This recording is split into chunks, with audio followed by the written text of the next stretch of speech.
राज्यसभा में बजट पर बहस चल रही है। कांग्रेस के वरिष्ठ नेता पूर्व केंद्रीय मंत्री पी चिदम्बरम बहस में हिस्सा ले रहे हैं। उन्होंने क्या कुछ कहा है, आइए आपको सीधे लिए चलते हैं और सुनवाते हैं किस तरह से केंद्र सरकार पर उन्होंने तीखे हमले बोले हैं।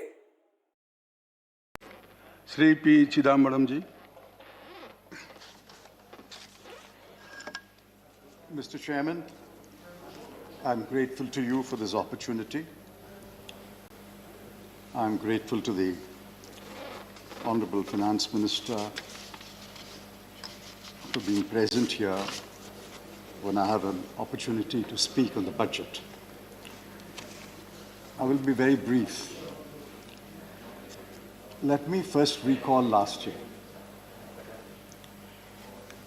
Dr. Arvind Subramanian, who had just demitted office as Chief Economic Advisor, said pre-COVID, pre-budget, that the economy was in the intensive care unit. Dr. Abhijit Banerjee, the Nobel laureate, said pre-COVID, pre-budget, the economy was doing badly. The country had witnessed 8 quarters of slowdown. The 8th quarter was underway, but we knew that the economy will slow down further. It started at 8% in the beginning of 2018-19, and ultimately it ended with 3.1% or so in 2019-20. In my intervention last year, I had pointed out that the government was in denial. The government was refusing to accept the reality of a slowing economy. And the government believed wrongly that the problem of India's economy was cyclical and not structural. The Honorable Finance Minister and other spokespersons of the government flatly refused to accept our arguments, brushed aside our contentions, and continued to pretend that all was well. And I remember the dates and the occasions when they said the revival will happen next quarter. Be that as it may, 2 years of slowdown is a reality. And then the COVID struck. And we pleaded that while you address the basic issues that are afflicting the economy, please do 2 things. One, transfer money to the poor people. Do a cash transfer. Secondly, use your mountains of food grain to give free rations to poor people. Even this morning, a distinguished economist has said, whatever may be said about the budget of 2021-22, it fails on the fact that even a small amount of cash transfer is not being given to the poor, and the rations are not being continued for the poor. Be that as it may, sir, this government continues to believe that supply-side responses will turn the economy around. I think there are 5 fingers on one hand. I can count who are those supply-side theorists. One is the Honorable Finance Minister herself. The other is the Chief Economic Advisor. The third is the distinguished economist who presides over the Niti Aayog. And the fourth is the Honorable Prime Minister's speechwriter. And I'm still looking for the fifth who wants to be counted on that side. Every economist in the world has said we have to stimulate demand. And the best way to stimulate demand is to put money in the hands of the people. This government has failed on that account. I repeat the charge. You are still not learning the lessons of the last 36 months. And I'm afraid, as a result of your not learning the lessons, another 12 months will be lost while the poor will suffer and suffer greatly. Sir, in 2004-05, in constant prices, the GDP was about 32.42 lakh crore. I'll leave the decimals out. Let's take us 32 lakh crore. In 2013-14, when the UPA demitted office, it was 105 lakh crore. A little more than 3 times. Since then, what has happened? In 2017-18, it was 131 lakh crore. 2018-19, it crept up to 139 lakh crore. In 2019-20, it was a slower crawl to 145 lakh crore. And in 2020-21, the year that is about to end, the first half was about 60 lakh crore, and the year may end with about 130 lakh crore, which means we are back to where we are in 2017-18. 3 years of incompetent economic management, and the Honorable Finance Minister took exception to my using the word incompetent. I can't use a harsher word in Parliament. I'm using the mildest word available to me.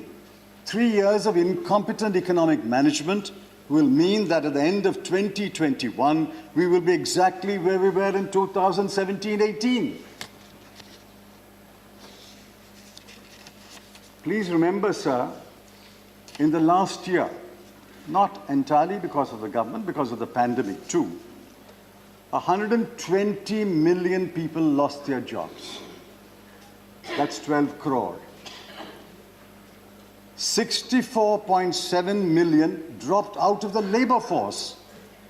And out of that, 22% are women.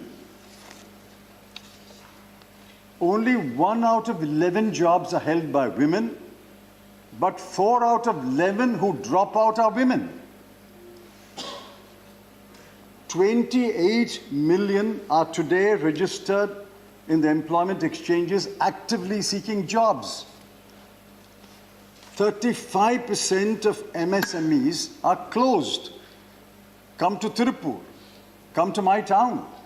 Where was this bakery? Closed. Where is this workshop? Closed. Where is this laundry? Closed. The reality is there is no demand in the bulk of India. I'm talking about a relatively advanced state like Tamil Nadu. Imagine what the situation will be in relatively backward states like Bihar, Uttar Pradesh, Orissa. My heart pains for them. I'm not happy they are backward, but it will be worse in those states. Sir, the answer to India's economic situation is to take the advice of well-meaning critics, distinguished Indian economists who may be in India, who may be abroad, and address the structural issues facing the economy and immediately address the needs of the poor people. This is what my colleague Mr. Sibal said yesterday. You have ignored the poor, you have ignored the unemployed, you have ignored those who have lost their jobs and still looking for those jobs. You have ignored the MSMEs which are closed down. You have ignored the jobs that were lost in the closed down MSMEs. If you ignore the bulk of India, who is this budget for? Before I answer the question, who is this budget for, let me give you some numbers. Major numbers are suspect in this budget, like last year's budget. Of course, you will always say the numbers unraveled because of the pandemic. You won't have the excuse this year. these numbers are going to unravel. And like last year, the finance minister will have to make mini budgets. Let's look at the reality of the numbers. You said you've raised about 10 lakh crore of additional borrowing. Where did this additional borrowing go? On the capital account, you are spending 27,078 crore. Let's add the grants and aid of capital investment, another 23,876 crore. The total additional capital investment in the current year, which will end on 31st March, is 50,954 crore. Let's say 51,000 crore. Where did the rest of the money go? Not for new investment, not for capital investment. Where did it go? Because you had three large holes.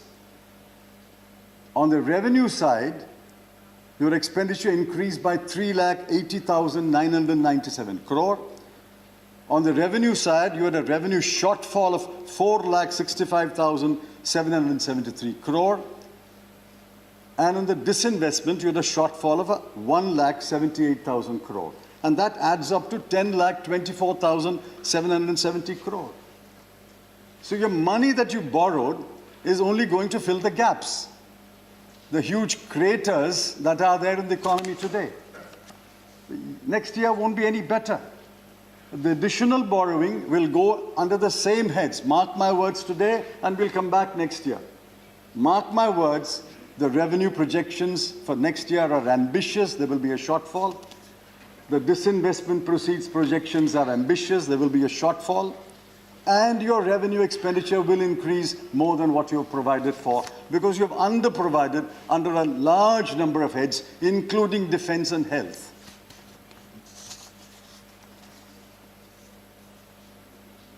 Next year, total expenditure increases by only 32,931 crore. I've complimented you in writing, and I compliment you here.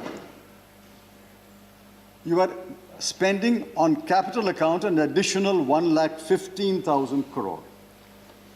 But what is 1,15,000 crore in a GDP which you estimate will be 222 lakh crore? Your estimate says your GDP next year will increase by 28 lakh crore, but you are spending an additional only 1 lakh crore on capital account. While I've given you half a compliment, I'm going to have to hold back the other half of the compliment because there's not enough is being spent on capital expenditure. Sir, let me point out another number that will unravel. Your projected nominal GDP growth of about 14.8% or 9%.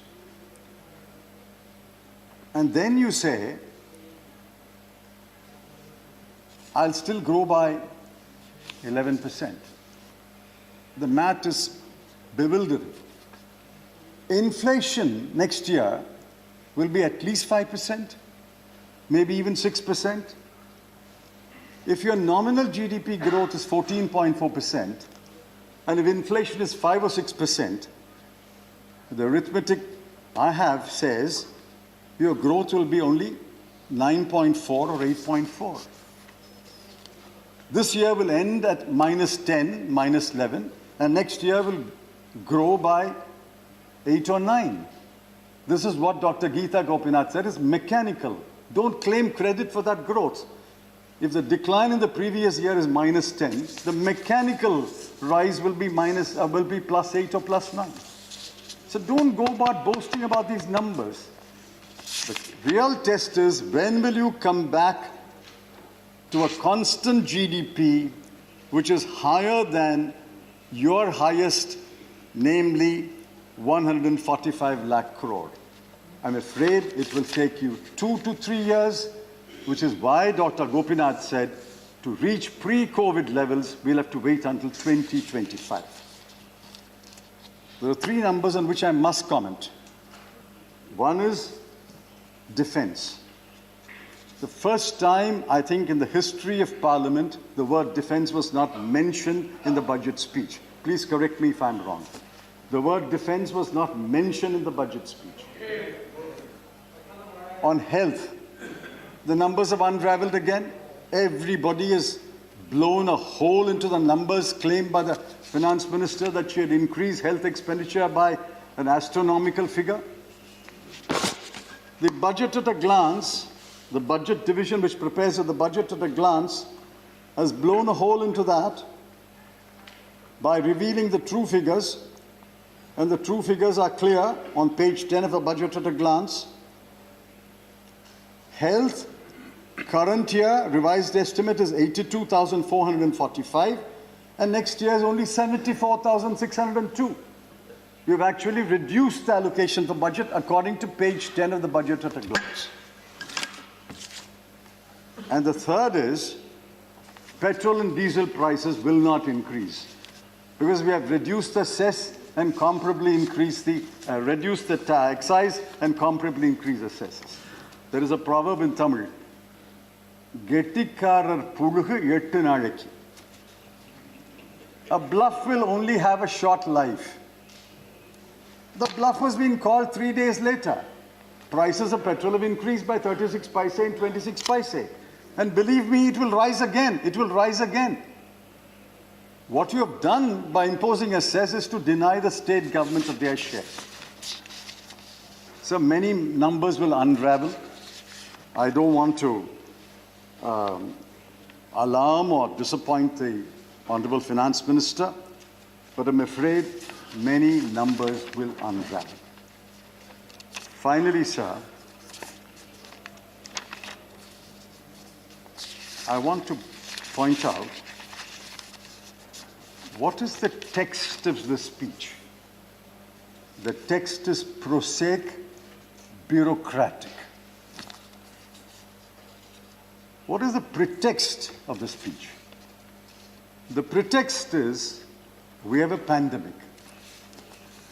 Let me tell you, we don't hold you responsible for the pandemic afflicting India, nor do we hold you responsible or give you credit for the pandemic leaving India. The coronavirus came to India and the coronavirus is leaving India. You don't take the blame for the coronavirus coming into India, but you don't take the credit for the coronavirus leaving India. But that's a separate debate on a separate occasion. The pretext is we have a pandemic, and the answer is supply side measures. The context is a slowing down economy pushed into a deep recession, minus 10%, thanks to the pandemic and thanks to incompetent economic management. But more than the text, more than the pretext, more than the context, what is important is the subtext. The subtext is this is a budget prepared for the rich, of the rich, and by the rich. This budget has done nothing for the poor of India who continue to suffer. The unemployed, those who are looking for employment, those who have lost jobs, the MSMEs that are closed down, the migrant worker, those who are waiting for rations to be given to them for a few more months. All of them have been neglected in this budget. The subtext is this is a budget for the rich, of the rich, and by the rich. We must therefore record our strongest protest and dissent against the budget. Because we dissent, we will be called Andolanjeevi and Parjeevi. Who are the Parjeevis of this country? The Parjeevis of the country are those 1% who control 73% of India's wealth. And this is the budget for that 1% who already control 73% of India's wealth. We reject this budget in the name of the people. We appeal to you to amend this budget and provide cash transfers, rations, and succor to the poor. As long as the poor continue to suffer, you may get away with this kind of budget. But one day or other, the poor will wake up and in a non-violent, peaceful manner, show the government what it has done and what it should have done. I don't know when that will happen, but it will happen because the poor continue to suffer before your budget and after your budget. And therefore, we reject this budget and record our strongest protest against the budget.